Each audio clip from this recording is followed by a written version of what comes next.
Hi, this is Tony Lin. Welcome to my video. The main difference between us human beings and other species is that we are able to use our intelligence to learn from our history and mistake to avoid the same mistake over and over. A while ago, I made a video about the Harvard study. And in this Harvard study, these professors analyzed the COVID data and evidence from 68 countries in the world. And they got the conclusion that there was no correlation between the vaccination rate and the number of COVID cases. In fact, they found a negative correlation between the vaccination rate and number of COVID cases, which means that they found the country with the higher the vaccination rate, the COVID cases are higher. So why are we doing the same thing over and over again? And not only we didn't see any improvement, in fact, we see things are getting worse. Still, we repeat the same thing over and over again and try to solve the same issue. So to answer this question, today I found a history lesson that we can learn from. To understand that we have to know what happened during this pandemic is not unprecedented. In fact, 45 years ago, American government and the big pharmaceutical, they use the same strategy. They manufacture the fear, they use the shame and the coercion power of the media to convince 45 million Americans to take unnecessary vaccine in order to save them from a disease that kills 0 people. How did it all happen? Let me play this video for you. And before I play this video, I have to do a little bit background introduction. So this video is from the famous TV program CBS 60 Minutes. And its host is the famous journalist Mike Wallace. He interviewed many famous people in this world, including Malcolm X, Ronald Reagan, Jiang Zemin, Vladimir Putin, and many famous world leaders. In this 60 Minutes TV program, he exposed how American government and work with the big pharmaceutical to come up with a scheme to convince innocent Americans to take this unnecessary vaccine just because these government and pharmaceutical they have their own agenda and their own narrative. Without further ado, let me play this video for you. The flu season is upon us. Which type will we worry about this year? And what kind of shots will we be told to take? Remember the swine flu scare of 1976? That was the year the U.S. government told us all that swine flu could turn out to be a killer that could spread across the nation. And Washington decided that every man, woman, and child in the nation should get a shot to prevent a nationwide outbreak, a pandemic. Well, 46 million of us obediently took the shot. And now 4,000 Americans are claiming damages from Uncle Sam amounting to $3.5 billion because of what happened when they took that shot. By far the greatest number of the claims, 2/3 of them, are for neurological damage or even death, allegedly triggered by the flu shot. We pick up the story back in 1976 when the threat posed by the swine flu virus seemed very real indeed. This virus was the cause of a pandemic in 1918 and 1919 that resulted in over 500,000 deaths in the United States, as well as 20 million deaths around the world. See how easy it is to... Thus, the U.S. government's publicity machine was cranked into action to urge all America to protect itself against the swine flu menace. Influenza is serious business. During major flu epidemics, millions of people are sick and thousands die. Well, this year you can get protection. The vaccines are safe, easy to take, and they can protect you against flu. So roll up your sleeve. Protect yourself. One of those who did roll up her sleeve was Judy Roberts. She was perfectly healthy, an active woman, when in November of 1976, she took her shot. 2 weeks later, she says, she began to feel a numbness starting up her legs. I joked about it at that time. I said, I'll be numb to the knees by Friday if this keeps up. By the following week, I was totally paralyzed. So completely paralyzed, in fact, that they had to operate on her to enable her to breathe. And for 6 months, Judy Roberts was a quadriplegic. The diagnosis? A neurological disorder called Guillain-Barré syndrome, GBS for short. These neurological diseases are little understood. They affect people in different ways. As you can see in these home movies taken by a friend, Judy Roberts' paralysis confined her mostly to a wheelchair for over a year. But this disease can even kill. Indeed, there are 300 claims now pending from the families of GBS victims who died, allegedly as a result of the swine flu shot. In other GBS victims, the crippling effects diminish and all but disappear.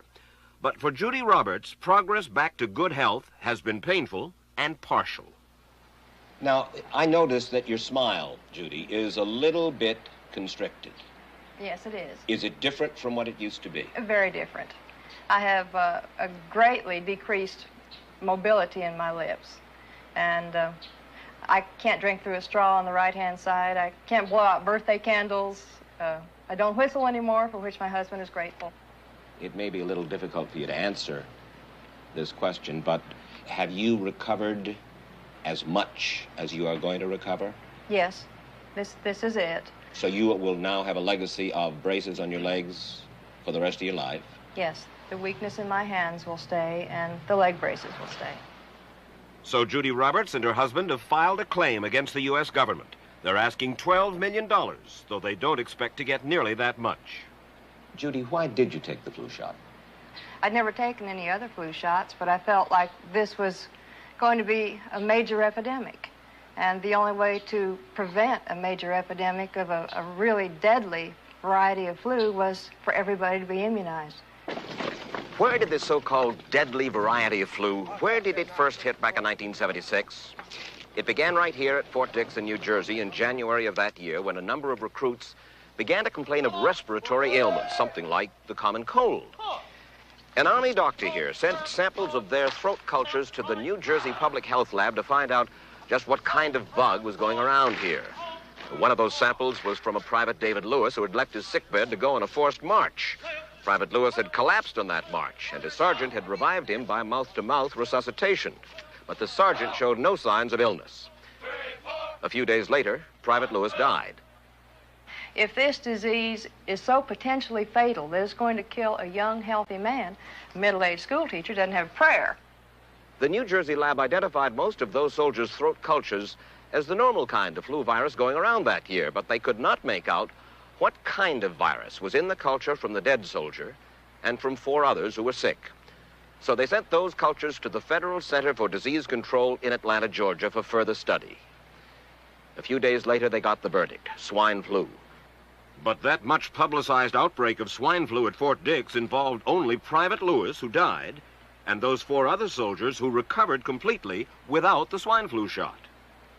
If I had known at that time that the boy had been in a sick bed, got up, went out on a forced march, and then collapsed and died, I would never have taken the shot.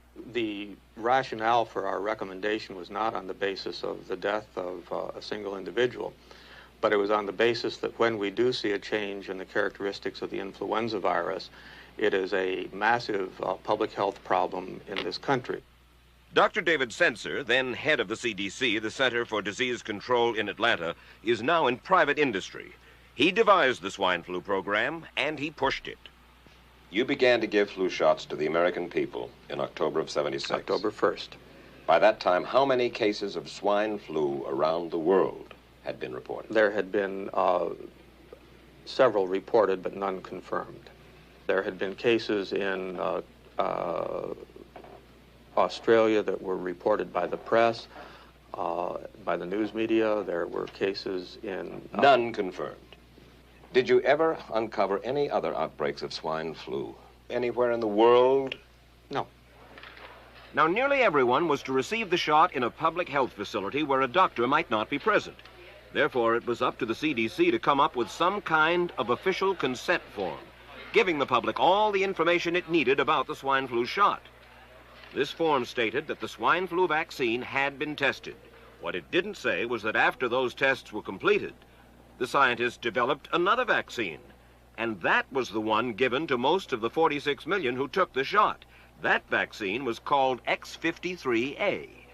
Was X53A ever field tested? I can't say. I would have to... It wasn't. I don't know. Well, I would think that you're in charge of the program. I would have to check the records. I haven't looked at this in some time. The information form, the consent form, was also supposed to warn people about any risks of serious complications following the shot. But did it? No, I had never heard of any reactions other than a sore arm, fever, this sort of thing. Judy Roberts' husband, Gene, also took the shot. Yes, I looked at that document. I signed it. Nothing on there said I was going to have a heart attack or I get Guillain-Barré, which I never heard of. What if people from the government, from the Center for Disease Control, what if they had indeed known about it? What would be your feeling? They should have told us. Did anyone ever come to you and say, you know something, fellas? There's the possibility of neurological damage if you get into a mass immunization program? No. No one ever did? No. Do you know Michael Hatwick? Yes. Mm-hmm.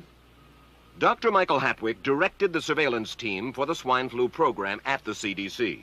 His job was to find out what possible complications could arise from taking the shot and to report his findings to those in charge. Did you know ahead of time, Dr. Hatwick, that there had been case reports of neurological disorders, neurological illness, apparently associated with the injection of influenza vaccine? Absolutely. You did? Yes. How'd you know that? By review of the literature.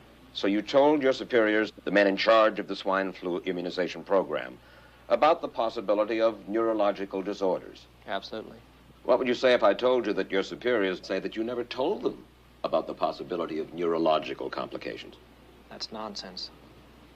I can't believe that they would say that they did not know that there were neurological illnesses associated with influenza vaccination. That simply is not true. We did know that. I've said that Dr. Hatwick had never told me of his feelings on this subject. Then he's lying. I guess you would have to make that assumption. Then why does this report from your own agency, dated July 1976, list neurological complications as a possibility? I think the consensus of the scientific community was that the evidence relating neurologic disorders to influenza immunization was such that they did not feel that this association was a real one. You didn't feel it was necessary to tell the American people that information? I think that over the years we have tried to inform the American people as fully as possible. As part of informing Americans about the swine flu threat, Dr. Sensor's CDC also helped create the advertising to get the public to take the shot.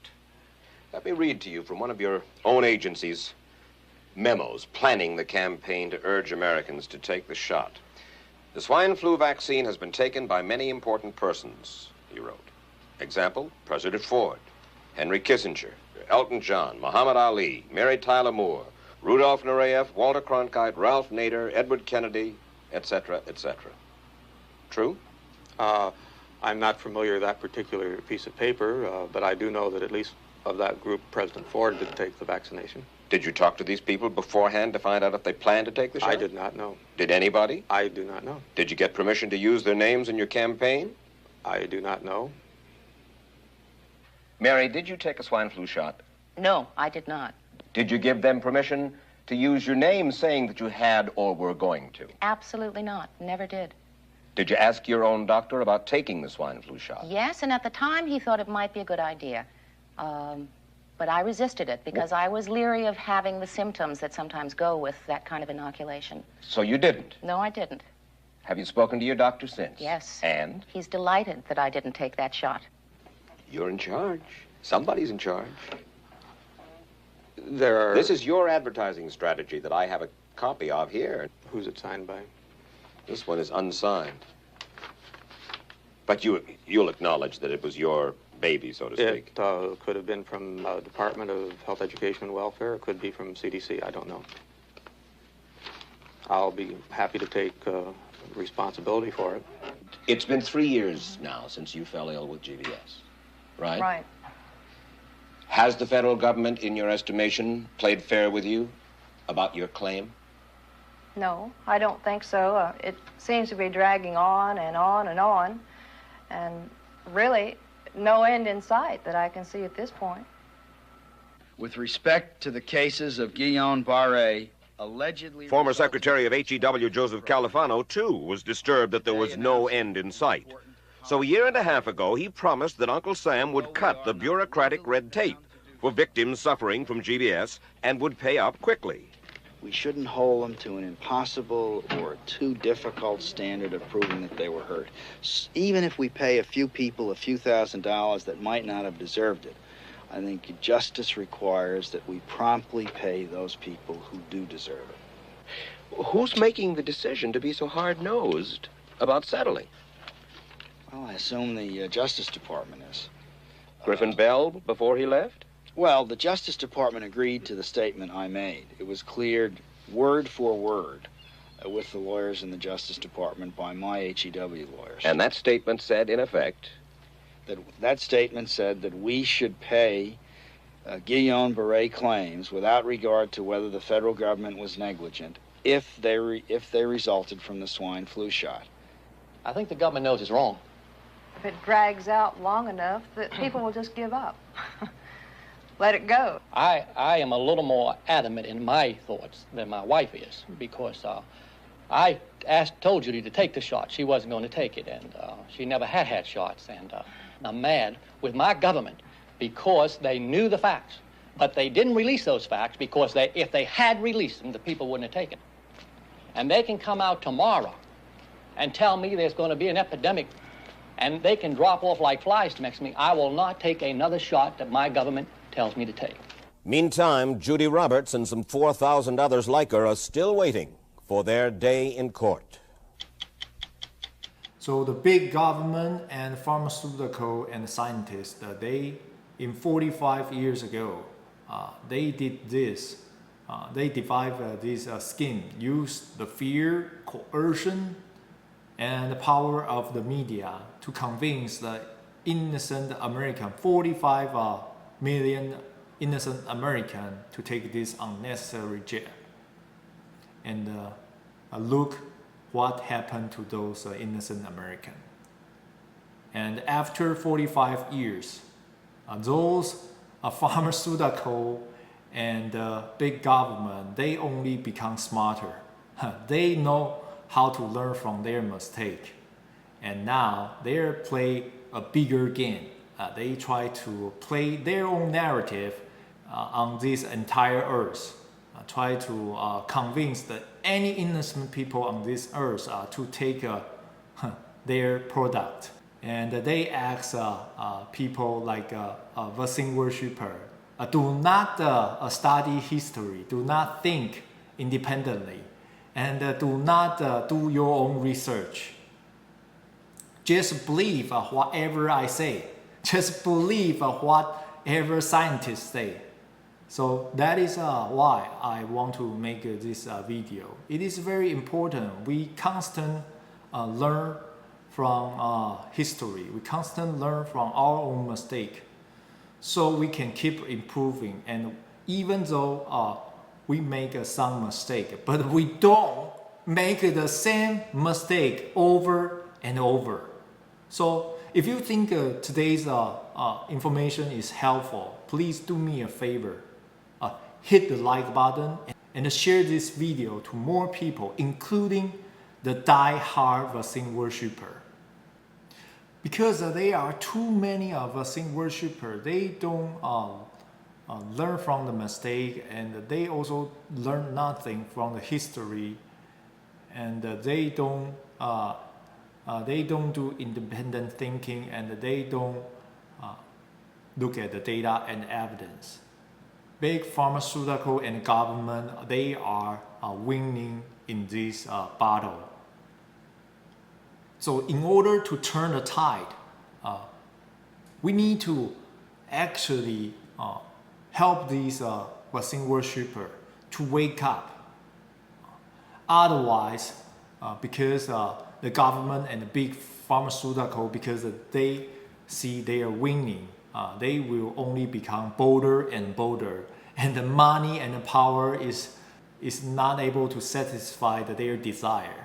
They want the total dominance and the total control. So I truly hope we are not going to come to that day. So please help these vaccine worshippers and help ourselves by share this information with more and more people, so we can turn the tide of this battle against these big pharma and government. Thanks for watching today's video. Have an amazing day. I'll see you soon in my next video. Bye.